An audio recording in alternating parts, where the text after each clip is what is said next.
Thanks for joining us today on the What Podcast, helping you to support local, use local and buy local. Letting you know what's happening, what's on and what's on offer in the local area. The What Podcast.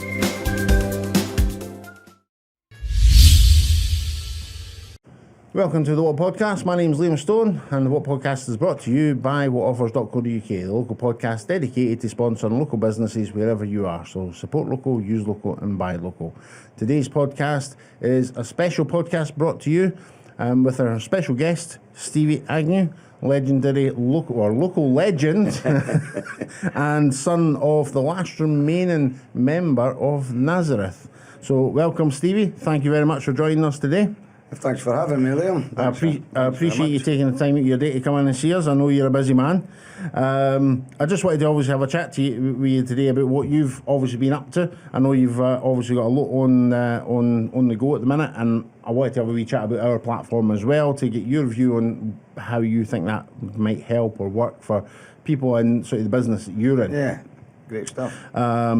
So obviously, before we chat about yourself, your local promotion is obviously beneficial for everybody, musicians and businesses and everything else, which I'm sure you would agree, because a lot of your gigs and your work is going to be quite local, as well as you do a lot of stuff far away as well. Yeah, well, there's a lot of work in Dunfermline in the centre and out the village, surrounding villages as well, you know. Well, you're certainly well known in the area, that's for sure. And you know, for us, as we talked about earlier, supporting local is kind of our thing. Obviously, with the platform, you know, we're trying to obviously get support for local businesses. You know, I'm sure you know yourself, it's probably been a difficult couple of years for you. It's the same as everybody, you know what I mean? And supporting local is not a new thing. You know, it's not something new that we've had to start trying to really drive that sort of idea about supporting local businesses of all types. But it's always existed. It's just now it's more important than ever. There's so many businesses that you've probably seen it a lot in your business, with, you know, businesses disappearing from pubs and you know, clubs and things like that. You know. Everyone just, a lot of things folded over the time, didn't it? The one I was surprised about, I actually just heard about yesterday, was the haberdashery. Somebody told me yesterday that they're now shutting down.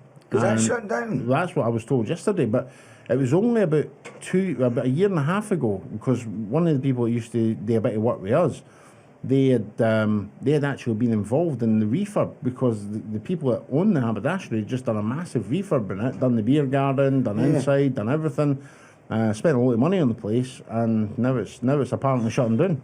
Because they had the big marquee as well, and I think that's, you could still have people in the marquee, you know, for the live music and stuff. Just after the lockdown, when they were still doing the distance, but I'm sorry to hear that, because it was, and that was the old. Well, it's quite hard. Hall at one time, it's quite hard to get into, obviously, because you kind of go round the back to get in it, sort of thing, you know. But a lot of people love it there. But you know, it was always a popular place at one time. I mean, I remember just getting back up that hill after a few beers. Like sorry if you lived in the way. Aye, never easy, is it? Never easy. So I mean, it's obviously a shame to see any business disappearing, and you know, clearly, you know, it's what we're trying to do is get the message out there. Really, I suppose it's just a case of trying to make people think that when you're going to get something, just think about first, can I get it locally, you know what I mean, or can I get whatever it is I'm looking for locally, folk to use it, before you jump onto Amazon, or you head over up to the retail park, to the big chains or whatever. Just have a think, you know, can I get this locally first, you know. And you can't get everything locally, but you know, if everybody starts spending just a little bit extra money locally, then everybody prospers through that, you know what I mean. If everybody spends a wee bit more money, whether it be in a club or a pub or a shop or whatever, more people will have more money, more people will be out, you'll be busier. That's right. Because more pubs will be needing people doing gigs like yourself. So, you know, obviously for yourself, I know you obviously you're a musician, you have a band, you play gigs, you also do albums and stuff like that, but where do you normally find that if a pub or a club or a venue is looking to sort of reach out to yourself, is there a place that they can go to find loads of local talent, or is it just a case of you trying to get your name out there everywhere possible? And for me in Dunfermline now, it's not so bad, because I was sort of, you know, played there for a long time, so you kind of get a word of mouth or whatever. But it's, I mean, obviously you've got your social media is a big thing for when I have a gig. You know, you get your posters, and usually you share the bars have got their own pages, and you share it. So that definitely makes a big difference. I mean, I have seen it. It's been surprised sometimes how busy a gig's got, and the amount of folk they say, "Oh, we just seen your poster," and they'll say like, "I wish you'd told it," or they'll say, "I wish you'd put it up the week before," or something. You know what I mean? So folk can plan it and that. So, but it's mainly, I think nowadays, to advertise for that, and even getting gigs further afield or in the, locally as well. Just that as when I put music up, you know, you can put a few. I done during the lockdown. Just so I wouldn't forget the songs. I done a Sunday afternoon. I called it the Sunday session. It was just basically a gig, you know, like this. But just I done it, and it was you could put a PayPal thing on it. You know, you could do a gig, like an actual gig. I felt funny about doing it at first, but then I seen a lot of folk were doing that, and it got received well, you know. I done that. And that helped me not forget the songs and stuff. Because did you get many people donating through PayPal? Aye, well, the first 2 or 3, it was good, and then after that, I really just done it. It was more just to remember, because you got the songs in your head, and I noticed that it had been 6 months. I think the lockdown had been about 6 months I hadn't played, and the very first one I went to play, so I had it on my laptop just in the house that time. And I went to do a song, and it was just all the words were away. But by the time, because I'd done it every week, I managed to keep it going. So, you know, and everybody will be like that with all sorts of things. That's it. I mean, it's the same for us. I mean, we were supposed to launch our platform on March 2020, and we launched the platform. 6 days later, they announced the lockdown, and we thought, you know, we scrapped everything, we put it on hold. We'd done a lot of rework over the course of that year. So everything was fresh in my mind. So when we actually launched the platform in March 21, we also had a lot of staff working for us as well. So we spent a lot of time training staff on different things, the admin side of things.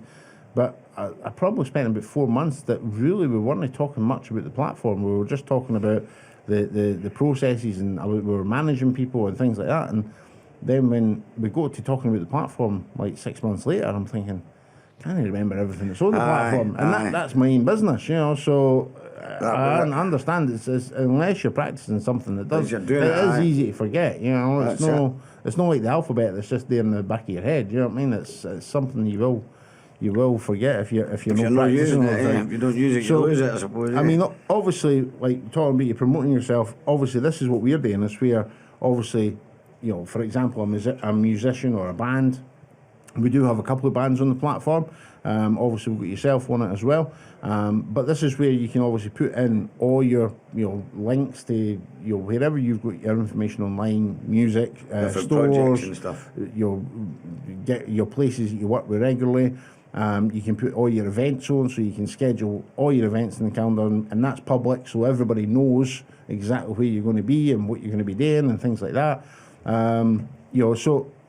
I mean, can you see that being beneficial for people like yourself? Sounds great, really. I mean, it's any avenues to get it out there, and you can say it, because often when you're playing somewhere, and folk will say where you're playing next and stuff, or if it's on the one place, that's it. It's easy for them to find. If you just go to that, and then you can direct them to there, and then just keep it updated. So you know, and it's good to have it on something like that. So it's, I know you can make pages off of your Facebook, but you know, sometimes things get lost because there's so much going on in that. And with your actual Facebook, it's like you can have 1 minute it's like a joke or something, and the next thing you're putting an advertisement, so it's good to have. That's it. And the problem with Facebook as well is even when people are looking at things, they're not just seeing everything that's yours. That's right. Even when they come to your page, they'll still, you know, as you say, it's going to be all mixed, so it's hard for them to find exactly what they're looking for. And if you're trying to obviously, you know, we use Facebook ourselves to try and obviously promote local businesses and ourselves, but again, it's hit and miss whether anybody's going to see it, you know, unless they're physically coming and scrolling through hundreds of pages of your feed. That's right. That's right. Which doesn't obviously happen very much. So, I mean, obviously, we're hoping to get more people like yourself on the platform, musicians and bands and things like that, as a way to promote themselves, and then obviously local clubs and places, gigs, venues, they can use the platform to find local talent like yourself, and obviously get you booked up and things like that. So I mean that's kind of what we're doing. Obviously I wanted to have a chat about what you're doing as well, so we'll stop talking about so much about what we're doing. That's great though, it's really good, it's a great idea. So obviously, as I mentioned, you're obviously the son of Pete, who was one of the founding members of Nazareth. I'm assuming Nazareth, they've obviously went doing like the rock route since they started way back in, 54 years ago now, is it? That's a long time, it's a wee while ago, like. But I see some of your music has obviously got a sort of rock influence in it, but it's also, for me, it's like there's a bit of country influence there as well. Yeah, the big one.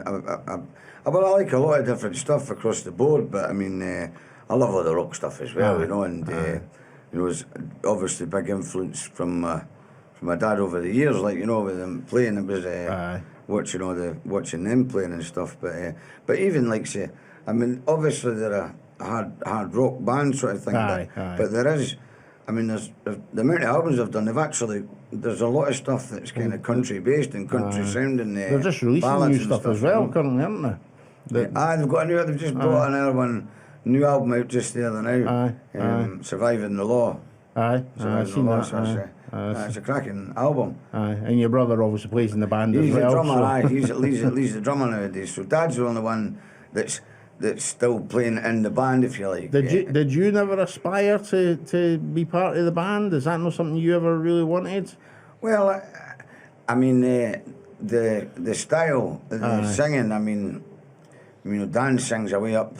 The angels sing, like, you know what I mean? It's like, and Carol, the new singer as well, and I mean, it's not really your way up there. It's not really your style. I love the music, but I'd have to do it my own. You know what I mean? They've obviously got their style. Their style, and you've got your style, which is I think it's described as a sort of Americana sort of. Well, the album that I had a sort of project at the time.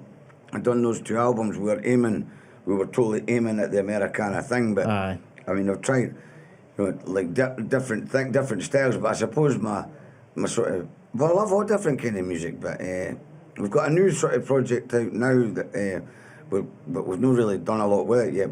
I've started writing with my brothers, and Liam Saunders, our keyboard player, he's actually got a Loop Maniac. It's a recording studio business that she'd probably be interested in the getting there a bit of advertisement and stuff. But I was started doing a thing there, just writing, and it's a bit more kind of, it's got a wee bit of the Scottish influence as well, But when I done those records at the time, we were really aiming to try and get over America and crack it and that, because it seemed to be a big thing with the sort of Americana music at the time. But I must admit, I've always been a big fan. I mean, rock. I'm an ex-biker. So I used to go down to a lot of the rallies, and of course it's all heavy rock and stuff like that. So I am into all that heavy rock music as well. I like sort of like Slade and all that type of stuff as well. But I'm a great fan of country, and country up until the 90s was very much traditional country. And in the 90s it kind of became this kind of new country, which was like a rock style country that came out, and I think it's great, that type of music. I think there's a big market for it, and it's kind of almost where I see your music is that sort of style, You've got your kind of like Steve Earle and folk like that, sort of more raw kind of country. And Springsteen as well. I mean, he's got a lot of the kind of in the mix, he's got a lot of kind of Americana thing. And I'm assuming he was quite a big influence on your music, was he? I mean, I've always been a big fan of Springsteen. Definitely for way back. Like I mean, my dad letting me see a concert on the telly of Springsteen, and I was just kind of hooked, and I thought that's what I want to be doing. He was great. I mean, I remember there was a film a couple of years ago. It was with a laddie. It was. I seen that. Springsteen. That was brilliant. That film. That was good, and I I think that's what his music does for people, isn't it? It kind of makes there's a lot of passion and a lot of feeling. Because he talks about this. Well, it's quite. I don't know if he's political, but he talks about the state. You know, about real life things. And that film, it was because it was based on a guy from Pakistan, and it was like they were so clever the way they done it. That the words of his songs related to his life and what was going on and what was happening in his life. I think they can relate to most people's life in these days. You know, there's always the struggles in life everywhere, isn't there? You know, but it was clever, like it was well done. So obviously, you know, you've had these influences over the years. You've obviously had some successes over the years, but you know, music aside, how does it feel to be 50 now? Oh, I started brutal, eh? You turned 50 a few months ago, didn't you? It's mental. It's just, I've never really thought about age much, but that one kind of dawns on you. But I mean, I'm fast approaching it. But, you know, does that something that do you feel like you look back and think, right, okay, you know, I'm 50. This is what I've done in my life. You know, it's been a bit of haze, really. Eh? But I mean, it's. Well, I don't know. I mean, when you got to 40, I started to lose my eyesight, and then when you get to 50, your back goes. You know what I mean, that just seems to be the way. But I'm ahead of you there. Just different things. But I mean, you can't do much about it. Eh? So, no, listen, you know, you got to soldier on, like you know. That's it. You're only as young as you feel. You know what I mean? And you know, we're all kids at heart, really, aren't we? That's you know what I mean? But you always think you're going to think different when you're older, but you don't. Eh? Still the same, eh? That's it. I'm still trying to become a rock star, like you know, eh? Still trying to get on top of the pops. Well, I mean, you've done no too bad. I mean, obviously, I know you're busy with other things. You've got charity gigs on the go at the minute. I know you're doing a gig. Is it this week? This week it's at Panas. It's Panas because I went over to it's an orphanage in Bangladesh.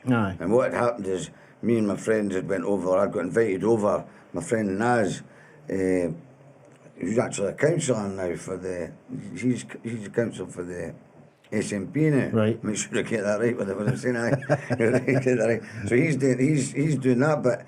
He used to run the Royal Bengal, and he used to play a lot of gigs for them at Christmas there and different kind of like Valentine's night. I would play and it was good, like you know, you got your curry and everything.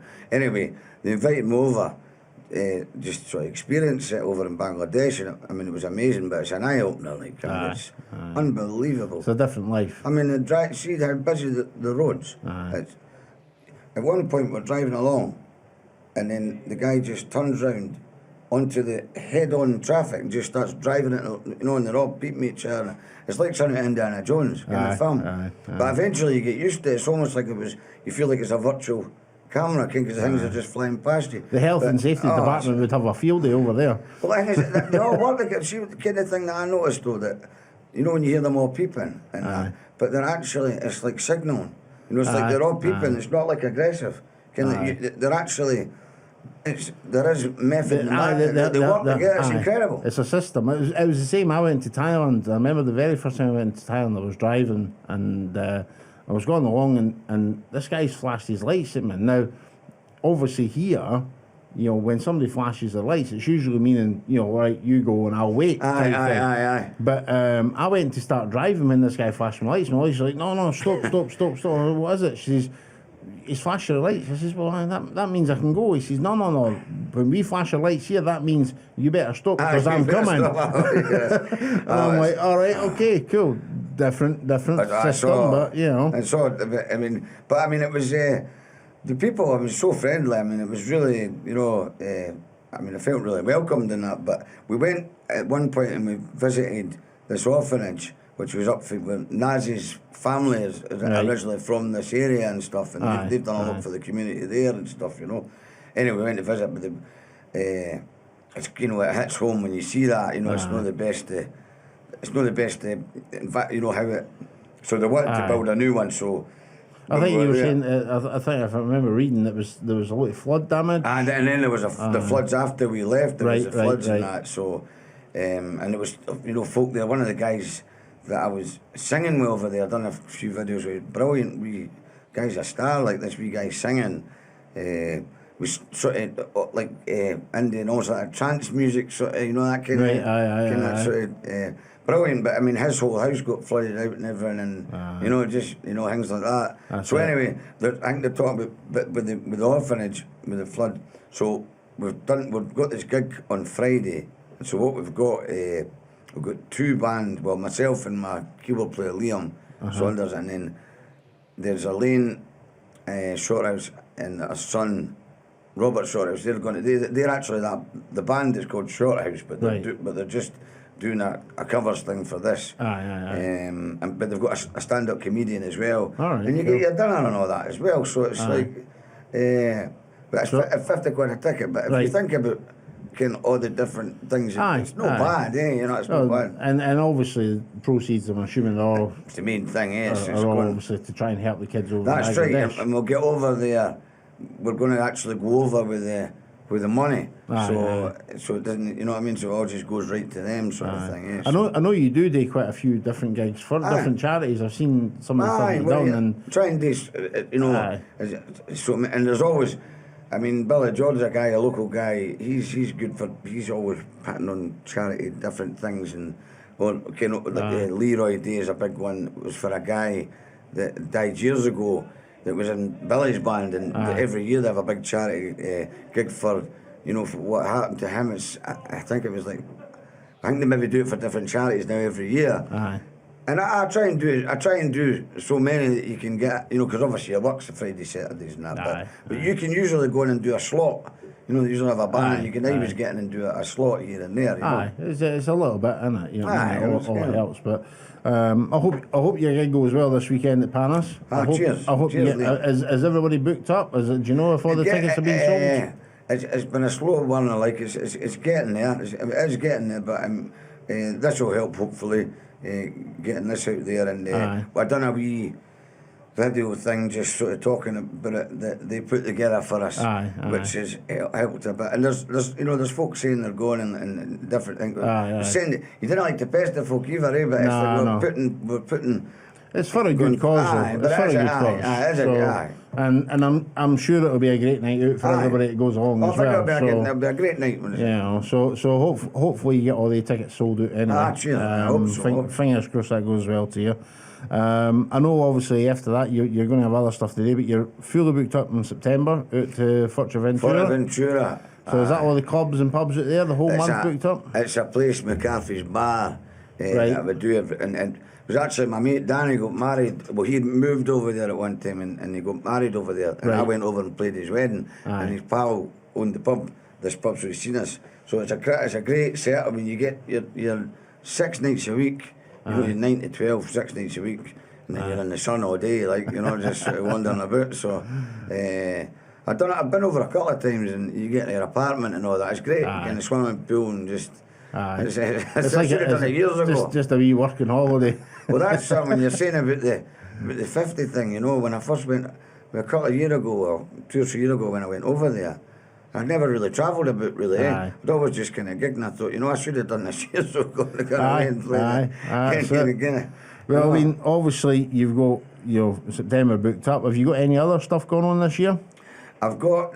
There's a project I'm doing called After the Last Waltz, and it's actually based on the classic concert, which was After the Last Waltz by the band. And the band was obviously they were in their own right. They'd done their own albums, but they also played with Bob Dylan and all the different people.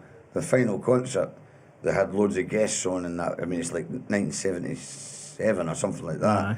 But it's like we've recreated that concert. We've done 2 or 3 so far, and it's building up.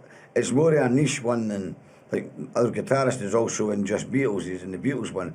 So obviously with your Beatles ones, they kind of sell themselves. If you're good at that, they'll sell. And they've got mates got an Eagles one now as well, and the Desperados, and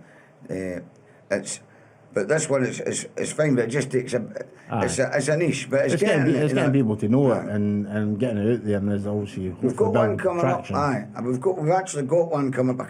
I don't know if there's one coming up in the Carnegie Hall, but I've not got the date for that one yet. But that'll be later in the year. And also, do you know in Kinross you've got the the Green Hotel, and it's Right. I can't remember the name of it. They've got a place there. It's no gig at the Green. It's no gig at the Green. Something, That's in Glasgow, isn't it? It's not that one. Backstage at the Green. That's Well, it. what we'll need to do is maybe get all your gigs that you've got lined up that you know about, and maybe we can get them on what offers. Absolutely, that'd be brilliant. And people can have a look at your profile and see exactly where you're going to be and when you're going to be there. Ideal. So we can maybe get that off you, so you'll be able to go on and obviously find that stuff. Now, I need to ask, obviously, I can see that you released a few albums back in, I think, 2013, 14 and 15. You kind of done a one each year. Obviously, these albums are available on, Amazon and things like that to buy and obviously stream. Have you been writing more music? Have you been planning on making another album? Yeah, we're writing. It's just getting the time, because my brother that plays with my dad, obviously, and he's been writing some stuff with my big brother Lee, and also my young brother Chris. But he plays with the Rosillos now. Remember the punk band, the Rosillos, from back in the day. He plays bass for them now. So everybody's got their own projects. So it's trying to get it together. But we had a cool name. We called ourselves Dead Man's Coats. Right. And it's a totally new project, just no using my name or anything, but just a band. So we started that. We've done one song so far. It was just called Unsinkable, which we've done a wee video for, which is on, YouTube and stuff. It's not available to buy yet. Yeah. We'll make an EP, but it's along the lines of the Americana, but it's got a bit more of a Scottish look to it as well. I like. So do you know when you would anticipate for the next album to come out? I'd like to get Soldier into it, but it's really just Just when everybody's free. But we're more doing it for enjoyment anyway. It'd be great to get it out there, but it's mainly it's not like you're doing it. This is this is me making money. I need to make this. I think the boat sailed for the old record deal, so we're just going you never know. You never know. Enjoying ourselves, Listen, your dad's still gone. There's every chance. You never know. Obviously before when you done your albums, that was the Hurricane Road band. Hurricane Road. That's right. Is that still going? No, we're disbanded now. We done the first album was like a mixture of just different musicians that we knew. And the second album we actually had a band, for it. But that's we've kind of broke up now. Right. But it's just on to other things. On the bigger and better things. Now, obviously, I've seen a couple of your posts, and obviously, we know you're going to be bringing out a new album. Obviously, I'm sure you've probably done loads of music you've never probably released before as well, where you just play a bit and practice. A lot of your music when you do gigs, do you do a bit of a mixture of your own music as well as cover music? Sometimes Sunday afternoons can be quite good for that, because folk are chilled out and you're laid back, but tend to be like depending where you play. If it's a Saturday night and everybody's dancing about, in general, folk are, if they've got a beer and they want to sing along to Van Morrison or something like that, you can. They want something lively, I will chuck them in here and there. But if there's a more sort of upbeat one that we've got or something, but a lot of them are quite sort of songwriter, like story songs and stuff. So they could get lost in a pub. But as I say, a Sunday afternoon I'll chuck them in.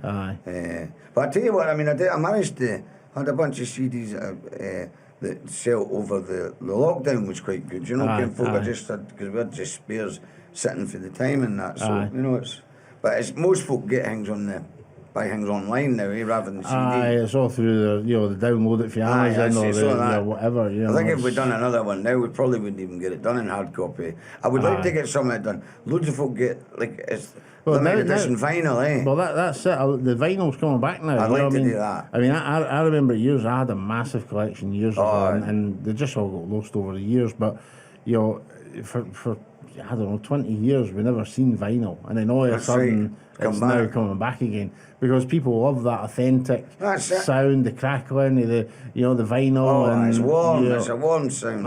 The thing is, folk, you feel like when you buy it, you've got something when you buy it. You know, like maybe we used to get the Led Zeppelin and things like that. The rock ones, you'd open them up, they'd have a big painted. There was always a great mural or something. And some of you Iron open up Maiden and there's a big that. poster in it or something like that. You know, but the other thing as well that it was actually my son that mentioned this to me. He says one of his friends, he says the coolest thing. This is what he said to me the other day. He says the coolest thing that any of my friends own, he says, is his mate has an old Walkman. Right. A cassette. Really? And you can now actually, they're starting to now make cassettes again for these retro lovers. So, the vinyls came back. Now cassettes are coming back. I'm just waiting on 8-track coming back. That's right. Well, that's funny you're saying that because Dad gave me the other day, it might have been a limited edition, I'd imagine. He gave me the vinyl and the tape of the new album. So obviously they've got it online. And obviously there is a CD as well, but you give me the got the tape. It's not, you guess, it's not that long ago I bought a car and I had a tape machine in it. I mean, it must have been, but it's probably a wee bit. I had one tape, I think it was a Daily Mitri tape that was sent, so I was playing that all the time. I know, I can't remember the last time I had the tape either, and yet we used to have hundreds of them as kids. And when you had the Walkman, no, that didn't have a lot of running right enough, but when I remember going, if you did run, the thing would go wonky. Mind you, most of the time they went wonky anyway, you know what I mean? If there'd been 100 times in the tape recording all your favourite songs off the radio, you know what I mean? But yeah, they were fun days, you know what I mean? I can remember sitting in my room when I was a kid, and that was before cassettes even came out, and we were listening to 8-tracks. The old cartridges and stuff like that, you know. I remember that as well. Can't wait for them coming back as well. If you showed that to the kids nowadays, you think, what the hell is that? Is that a Nintendo? You know? I remember we used to do radio, me and my brother, when we were young, we had 2 tape machines. We'd do the radios, pretend we were DJs. And we would have, there was one that was just on record, and then the other one we had a tape machine, so we'd like, and this next song is by, we're talking American and all that, and this next song we'd press it and then recorded it that way to Stevie Lee's radio shows. We had loads of them, you know what I mean? Used to make mum and dad sit and listen. It's not so easy to do that now with CDs, that's for sure. You know what I mean? But they're the times. But they're coming back again. You know, there's that retro feel that everybody wants to get now. You know what I mean? Now that, as you say, everything's now online. You know what I mean? And remember at parties and that when you spend hours looking through CDs to find this one song that you all wanted to hear, and it would usually be scratched. But I mean, now it's mad, eh? I mean, you would always wake up, your house was covered in CDs, but nowadays, obviously, it's, you just press a button. This is the thing, I mean, I've had parties with the kids where you're the DJ and you're sitting there with your app and you're like, put that one on, right? Put that one on. But now what I've noticed with the kids as well, and this is what I hate, is that they'll sit with these apps, whether it be like their Spotify apps or their Amazon apps or whatever they've got, and they're playing songs. They never listen to a whole song now. They just right through it. They listen to maybe like 30 seconds, 40 seconds. They go, right, okay, bored of that, right, next one. You know what I mean? It's like they didn't appreciate, I think, a lot of the music for what it is now. It's hard. I agree with you. But then sometimes I think maybe I'm just getting old, you know what I mean? Because if you feel these things, because you see flaw in what things. I mean, the thing is my kids will listen to a song, and if the beat isn't right, then they're skipping it. For me, I like to listen to the lyrics. And you would sit and listen to an album, things would grow on, you'd listen to the whole album and the lyrics is obvious. I agree with you. I love, I've always loved the singer-songwriters, Springsteen, Dylan, people like that. That's it. Good, powerful lyrics. They tell a story, you know what I mean? Like Cat Stevens and things like that. It's the story that they tell through the music. That's right. I think that's lost a lot in modern music as well. It's just. Although you will get, I suppose, the one good thing, but the good thing about the internet is there is everything. So you'll get young bands, because I know that Dave that's in the Just Beatles, his daughter's just turned 18 and she's Beatles daft. She's nobody. I don't know if she's been to see him playing, right? But she's got all the vinyl, and all she wanted for Christmas was Beatles vinyl. So that's So then you'd imagine that there'll maybe be another kind of Oasis type band might come out, like now. It really surprised me. I mean, you had that film again not long ago about all about the Beatles. My laddie, he's sort of picked up the guitar and playing now, and the very first song he learned to play actually was Thunderstruck by AC/DC. Right, that's a great number. But he's really into the Beatles, and he listens to a lot of Beatles on his earpods 24 hours a day. But that was the one thing he said. We said to him, what do you want to do for your summer holidays? Now that he's at high school, he's obviously off for the holidays. What do you want to do for your summer holidays? Anywhere you want to go. And he says, I want to go to Liverpool. Oh, the and I was like, Beatles all right. I says, what's that for? Like, he says, well, obviously the Beatles and blah, blah, blah. And I says, okay. I says, do you want to see like where they used to play and, where they grew up? He says, no. I said, I just want to go to the crossing. The zebra crossing, where they took the picture for the album. And I was like, well, that wasn't in Liverpool. That's in London. So that's where he wants to go. He wants to go to London just so he can stand on the same crossing and have his picture taken. I don't know how the traffic will feel about that, but yeah. I know, it must be constant. That bit must be constant for going on that. Now it is, anyway. But, all these old bands are still a big influence, you know what I mean? Well, that's what I say. I think it could all do a whole turn. You've got your vinyl, your bands. And I tell you the thing is, that I've noticed now, well, the gigging, most of the time when I'm gigging, it's acoustic guitar and singing, right? Aye. And it's more and more there's more gigs than ever now. And the young ones are out doing like what I'm doing, out playing with acoustic and singing, and that's.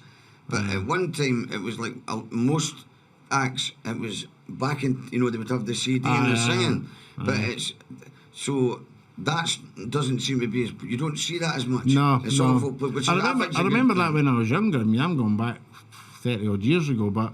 I can remember being in places where they had singers and doing gigs, and you might have like 2 people in, and you might have maybe somebody on guitar and somebody singing, but as you say, the rest is just a backing track. Aye. And whilst that was fine, I mean, but at it's the got same its time, place, its place, but I mean, it's nice that it doesn't feel as good. No, well, I think that it must just be because of all how this new age that folk are kind of liking, sounds that are, like. More authentic. Authentic. Authentic. That's it. It's certainly, I don't think the music can get any. I don't think music in general can probably get any better than what it's been over the last, 60 years. I think we've went through all the changes for the 50s, going through into the 60s, Sex Pistols and all that. That's it. The 70s with the punk. And then the pop culture starting in the 80s and 90s, and we've kind of obviously grown up in that. I mean, I can remember as a kid listening to records by Perry Como. So I've grown up with everything for the 50s, even the 40s and 50s. But I think for the 60s, the late 50s through the 60s, 70s and 80s, they're kind of the ultimate generations of what music produced. Aye. And I don't think we'll ever get any better than the eras. Well, I mean, I can't think. I mean, it's unless somebody comes up with something completely new. But that's it. They need to come up with a new note. I mean, obviously the quality's improved now due to technology and better equipment. Mix matches of things now. Like you could add, like, I don't know, rock country or something, and then something else rapping and something that's no longer rapping. You see them now on these TV shows. They're trying to obviously find a way to mix like classical music into rock music, but I mean that was done. I mean Queen did that way back in Barcelona. You know what I mean? And these things have been done. It's just that they're not popular enough to keep doing it. It's funny too. I know you must notice as well. Like it's eventually the fashions that have come back. Things that I remember no longer for the 80s. But I remember for a wee while they had the mullets and all the different things for the 80s. Now I was expecting to see. I remember one of the ones we had, it was a permit, there was a Charlie Nicholas, it was a permit in the back and normal in the front. But I've not seen that back yet, but I've seen the mullet back. Like. Well, that's it. I mean, the lad who does that, he was like, oh, you seen this at school? I says, we were doing that back in the 90s, you know what I mean? It's like, what are you talking about, The curtains have come back now, I think, as well. The hair, I'll not be having that again right now. But no, me neither. My days of hair is gone, you know what I mean? I just cover it up with a hat now, But listen, it's been absolutely fantastic having you in, Stevie. We really appreciate you coming in, and I really wish you the best of luck, obviously, with your Bangladesh gig. Hopefully it gives you what you need. And obviously, if you're watching, then you'll jump over to, is it Panas they can book it? Panas restaurant in Rosyth. If you have a look for that, you can get your tickets on there and go along and help Stevie raise some money to help support the kids in Bangladesh. That would be real appreciated. And obviously I really wish you the best of luck with obviously your career. Thank you very much. Hopefully you get that album out, and hopefully that might be your record signing deal. You know, you never know. You never know. Do you fancy doing a wee tune for us while you're in? Aye, well I've got the Miffy here, so yeah, we tune on the I'm gonna go back. I'm not sure how if it. Well, I'll just get a try. We'll see how it goes. See how it is anyway. It'll be it's just a wee ditty, a wee blues thing, you know.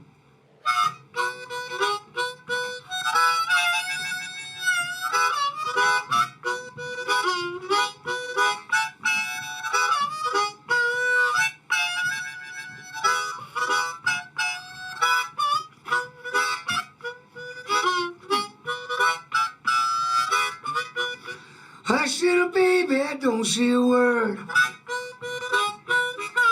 Mama gonna buy you a mockingbird. If that mockingbird don't sing, Daddy gonna buy you a diamond ring. If the diamond ring don't shine, well, Daddy gonna take it to the private eye. If your private eye don't see, he ain't gonna take your ring from me.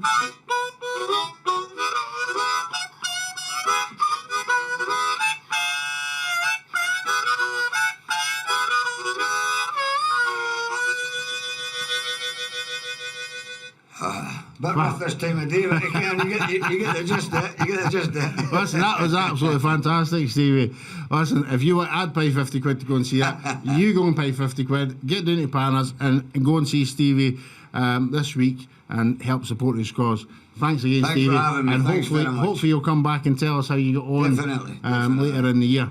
Thank you very much for joining us, Stevie. Have a great day. Thanks for watching. Ta-da.